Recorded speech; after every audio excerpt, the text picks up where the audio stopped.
Opening day for baseball around the corner, and my guest this morning here on the WDHA Morning Jolt covers the Yankees for The Athletic. Chris Kirschner, good morning and welcome. Thanks for having me. Other than some injuries, the big story that's come out of Yankee spring training is New Jersey kid Anthony Volpe making the opening day roster. How surprised by that were you? Coming into camp, I thought there was about maybe a 1% chance of Volpe actually making the opening day roster. Because when you go back 6 weeks before camp began, arguably he was third on the depth chart. You figure that Oswald Peraza, fellow rookie, he was up at the end of last season, played 18 games, really excelled in AAA. He was actually the game one and game two starter in the ALCS for the Yankees. You figured that coming into this season, he was the likely candidate to end up winning the job. And then ahead of Volpe was also the incumbent starter, Isaiah Kiner-Falefa. You know, I know Yankees fans didn't think that Kiner-Falefa did a good job. The Yankees thought otherwise. They continuously said that he was a good defender. Some of the metrics say he was, some of the metrics say he wasn't. The hitting just never came around for Kiner-Falefa, but he has several years of major league experience, whereas Volpe, he only had 99 plate appearances in AAA, and the Yankees notoriously are slow when it comes to bringing up their prospects. They like their prospects to conquer every single level, and Volpe hadn't. He didn't perform well in AAA. He hit 236, wasn't really spectacular at the plate, even with the low average. He didn't hit for power.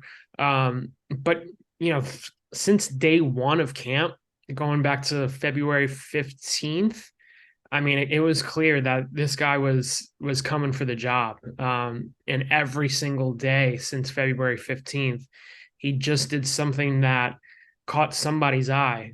From day one, he was trying to learn from Willie Randolph, a Yankees legend. And they've developed a really close relationship while they were both down in Tampa. The way he hit, the majority of his hits were extra bases. He stole 5 of 5 bases, and that's going to be important this year with the bigger bases. He gained the respect of all the veterans. Aaron Judge, who's notoriously quiet and doesn't really like to say much, had some revealing comments about, if you're the best player, shouldn't matter what your age is. He said that he had all the makeup tools to actually be a really, really good player for the Yankees. So, over time, it became clear that, the Yankees had said in the winter that there's a shortstop competition. They're going to play it fair. And if that was the case, then Volpe had to win because he won it by a landslide.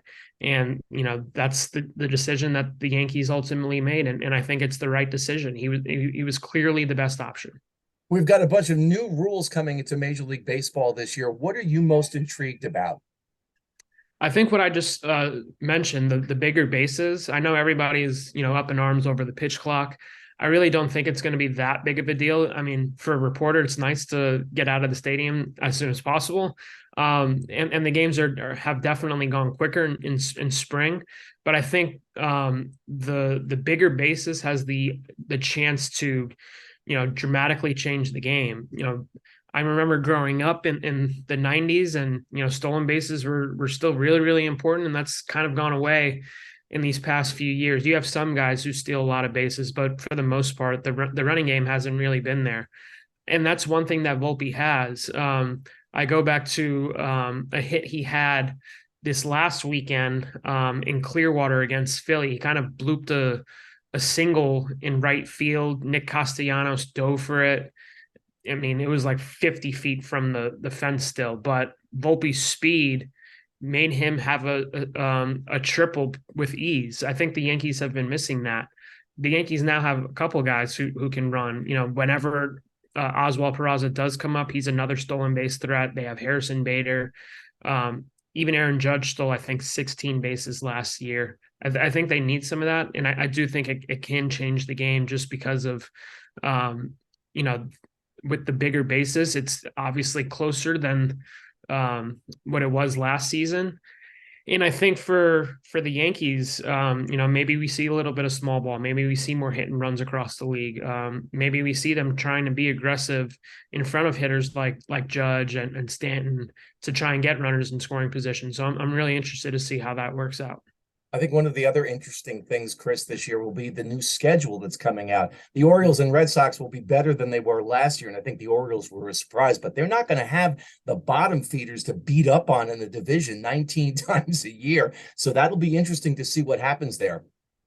Yeah, I think that's a big one, especially for the AL East, because it's normally the best division in baseball.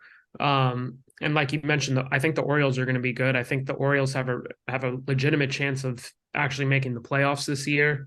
Really, like the only team in the division who I don't think is going to be very competitive is the Red Sox. But you never know with the Red Sox; they tend to surprise. I do think that right now I'm projecting them to finish last in the division. But for the Yankees, I mean, it's nice that you don't have to play, the Orioles, the Rays, the Blue Jays, as many times as you did in the past. So I think for all the AL East teams, I think it's a benefit that you get to play some of the teams that you haven't played before. This year the Yankees are playing the Reds, who are going to be one of the worst teams in the league. The Rockies, one of the worst teams in the league.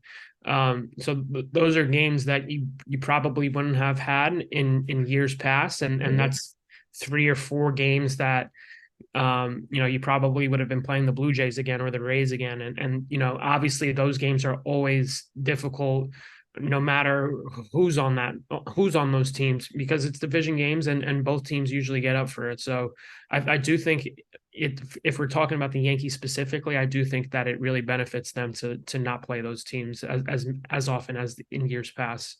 You can follow the Yankees with Chris Kirschner on in his columns on The Athletic, and you can follow Chris on Twitter at Chris Kirschner. Chris, thanks for your time. I enjoyed talking baseball with you here on DHA. Yeah, thanks for having me.